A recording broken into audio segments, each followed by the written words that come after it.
Malala Yousafzai was born on July 12, 1997, in the beautiful valley of Swat, located in the country of Pakistan. The valley was known for its breathtaking mountains, green fields, and flowing rivers. It was often called the Switzerland of Pakistan because of its natural beauty. From the moment she was born, Malala was different. Her father, Ziauddin Yousafzai, believed strongly in education. Unlike many people in their community who preferred sons over daughters, he celebrated Malala's birth with pride and joy. He saw greatness in her from the very beginning. Ziauddin was a teacher and the owner of a school. He loved learning and believed that every child, whether a boy or a girl, deserved an education.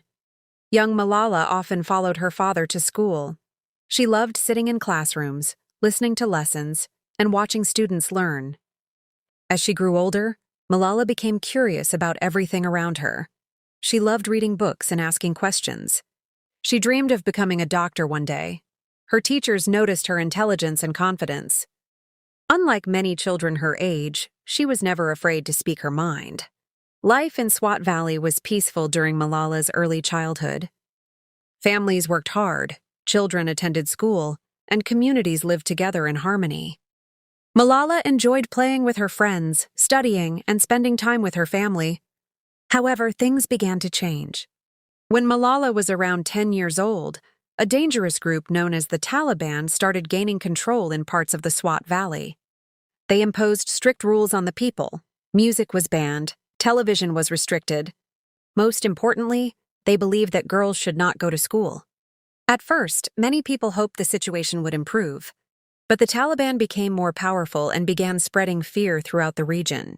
They used local radio broadcasts to announce new rules and threaten anyone who disobeyed them. Malala listened carefully to these broadcasts. She could not understand why anyone would want to stop girls from learning.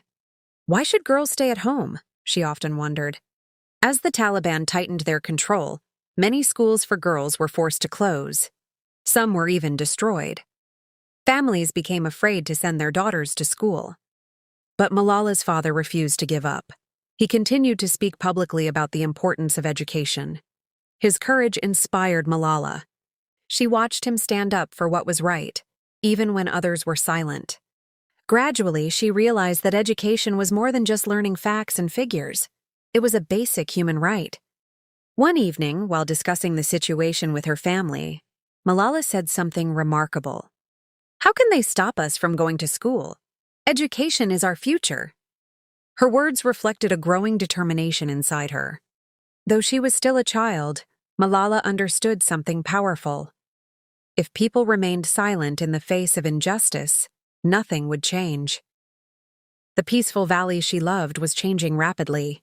Fear was spreading. Opportunities were disappearing. Yet deep inside, Malala's voice was growing stronger. She did not know it yet, but her journey was only beginning.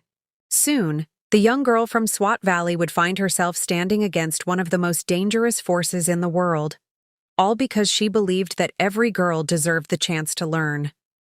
By 2008, life in Swat Valley had become very different from the peaceful place Malala remembered. The Taliban's influence was growing stronger every day. Fear spread throughout the community as families worried about their safety and future.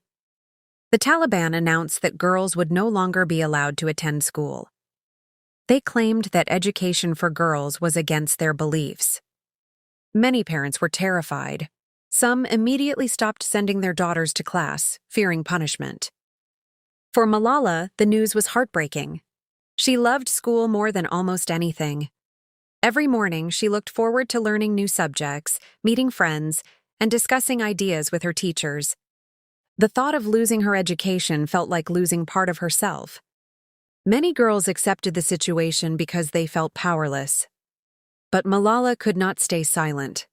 One day, her father invited her to attend a local meeting where community members discussed the growing crisis.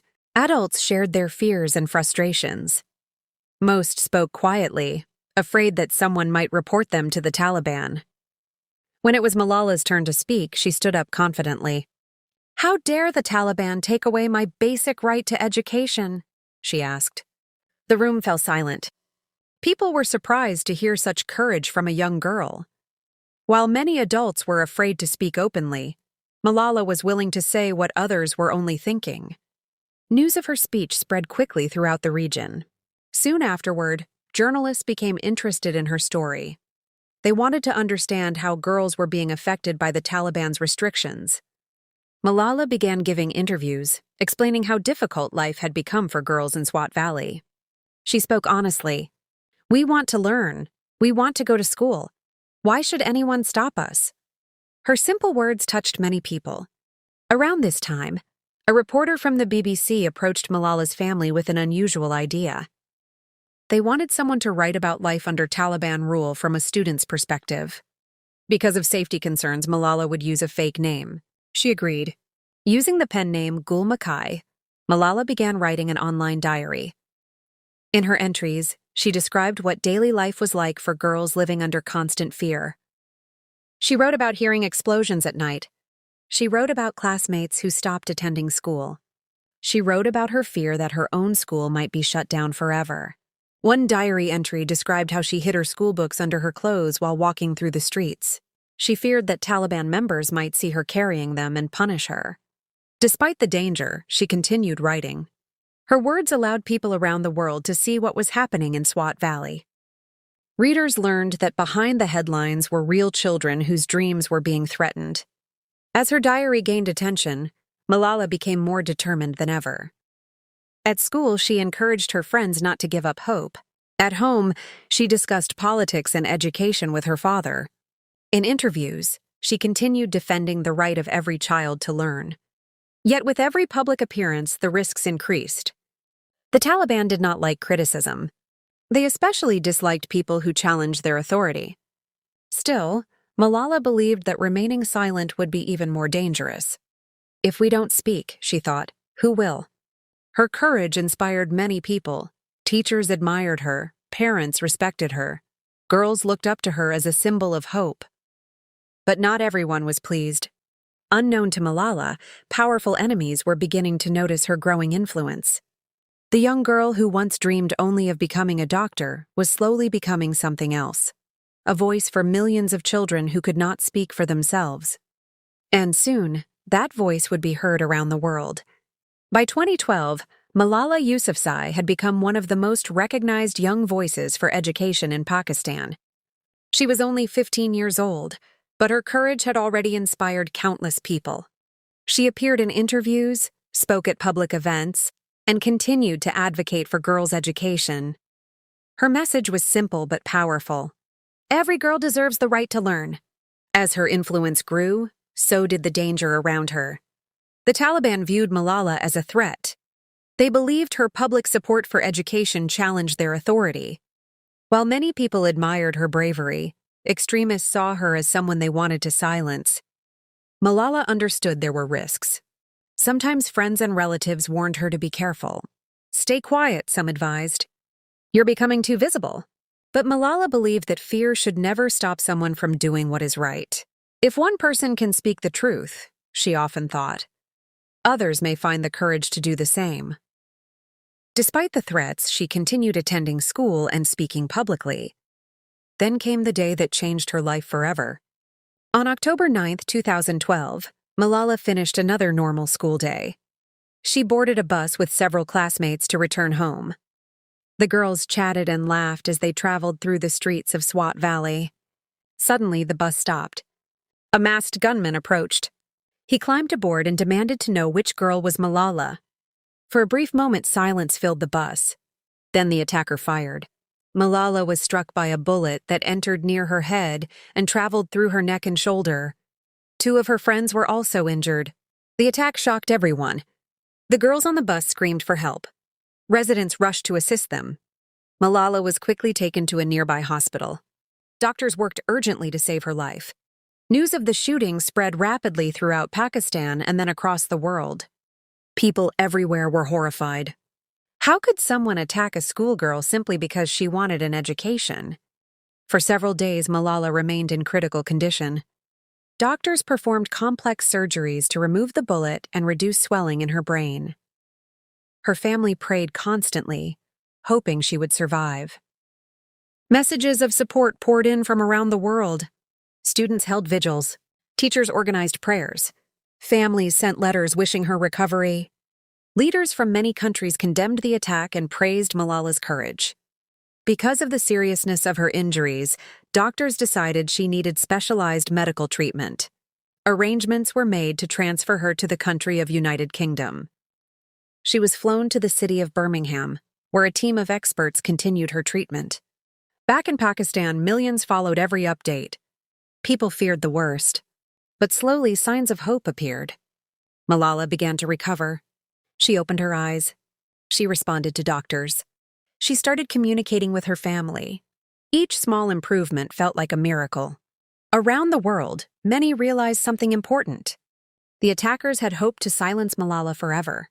Instead, they had amplified her message. Newspapers, television programs, and social media platforms shared her story. Millions who had never heard of Malala before now knew her name. Her fight for education was no longer just a local issue in Swat Valley. It had become a global movement. While recovering in the hospital, Malala faced a long and difficult journey. She had to relearn some basic skills and undergo further treatment. Yet even during recovery, her determination remained strong. She was alive, and she still believed in the power of education. The world watched as the brave girl from Swat Valley prepared for the next chapter of her extraordinary life. The attack had nearly taken everything from her, but it had not taken her voice. After surviving the attack, Malala Yousafzai faced months of recovery. She underwent several medical procedures and spent a long time healing both physically and emotionally. Life would never be exactly the same again, but Malala was determined not to let fear control her future. As she recovered in Birmingham, England, people from around the world continued to send messages of support. Children wrote letters. Teachers shared stories of how Malala had inspired their students. Leaders praised her courage and commitment to education. For Malala, the support was overwhelming. She had never expected to become famous. She had simply wanted girls in her community to have the opportunity to attend school. Yet now, millions of people saw her as a symbol of hope. When Malala became strong enough, she returned to school in the United Kingdom. Walking into a classroom again felt special.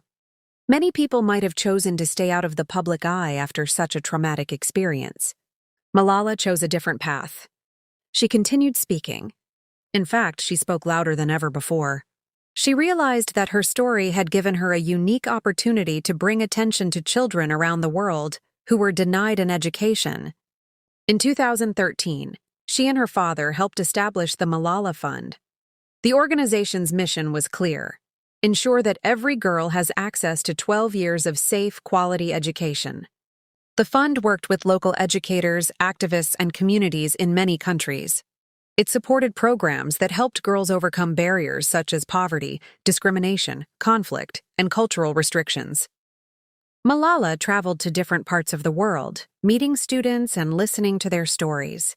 She discovered that millions of girls faced challenges similar to those she had experienced in Pakistan. Some were forced to leave school because of war. Others faced child marriage or poverty. Many simply lacked access to schools. These experiences strengthened her belief that education was one of the most powerful tools for change. Then came one of the most important moments of her life. On July 12, 2013, her 16th birthday, Malala addressed the United Nations in New York. The speech was watched around the world. Standing before world leaders and representatives from many nations, Malala delivered a message that would become famous. She said, "One child, one teacher, one book, and one pen can change the world." The audience responded with applause. Her words were simple yet powerful. She explained that education was not just about classrooms and textbooks. It was about freedom, opportunity, and the ability to build a better future. Most importantly, she made it clear that she did not hate those who had attacked her. Instead of calling for revenge, she called for understanding, peace, and education. Many people were deeply moved by her courage and maturity. Over the following years, Malala received numerous awards and honors. Universities invited her to speak. Governments recognized her contributions. Media organizations featured her story. Yet despite the attention, she remained focused on her mission. Whenever she spoke, she reminded people that her story was not only about her. It was about millions of children around the world who still lacked access to education. Malala was becoming more than the name of one girl. It was becoming a symbol of resilience, courage, and hope. The teenager who once wrote secret diary entries under a fake name had become one of the world's most influential advocates for education. And her greatest achievement was still ahead. The world was about to witness history. By 2014, Malala Yousafzai had become one of the most recognized voices for education in the world. What began as the dream of a young girl from Swat Valley had grown into a global movement that inspired millions. Although she was still a teenager, Malala had already faced challenges that many people never experience in a lifetime. She had stood up against injustice, survived a violent attack, and continued fighting for what she believed was right. Yet she never saw herself as a hero. Whenever people praised her bravery, Malala would often remind them that countless girls around the world were showing courage every day, just by trying to attend school. She believed that her story was only one part of a much larger struggle. On October 10, 2014, Malala received news that would make history. She had been awarded the Nobel Peace Prize. At just 17 years old, Malala became the youngest person ever to receive the prestigious award. The Nobel Committee recognized her efforts to promote education and defend the rights of children worldwide. When reporters asked how she felt, Malala responded with humility. She said she was honored but also aware that millions of children were still waiting for the opportunities they deserved. The award brought even more attention to the issue of education. Around the world, people discussed the challenges facing children who could not attend school because of poverty, conflict, discrimination, or other barriers. Malala used every opportunity to highlight these issues. Rather than focusing on her own achievements, she continued speaking about the needs of others. She visited refugee camps. She met students affected by war. She listened to girls who dreamed of becoming teachers, doctors, scientists, and leaders. Everywhere she went, she carried the same message. Education is a basic human right. Years passed, but Malala never stopped learning. While continuing her advocacy work, she also focused on her own studies. In 2020, she graduated from University of Oxford with a degree in philosophy, politics, and economics. For many people, her graduation symbolized the very thing she had been fighting for all along: the power of education to transform lives. The little girl who once hid her books beneath her clothing was now graduating from one of the world's most respected universities. It was a remarkable journey, but perhaps the most inspiring part of Malala's story is not the awards she received or the speeches she gave. It is the lesson she teaches us. Malala showed that age does not determine the strength of a person's voice. She proved that one individual can inspire change, even when facing enormous obstacles. She demonstrated that courage is not the absence of fear, it is choosing to act despite fear. Today, through the Malala Fund and her continued advocacy, Malala remains committed to helping girls around the world access education. Her story continues to inspire students, teachers, parents, and leaders across the globe. From a small valley in Pakistan to the international stage, Malala's journey reminds us that change often begins with a single voice willing to speak the truth. And perhaps her most powerful message is one that everyone can remember. No matter who you are, where you come from, or how young you may be, your voice matters. One book can spark an idea, one teacher can inspire a dream, one student can change a community, and one courageous girl can change the world.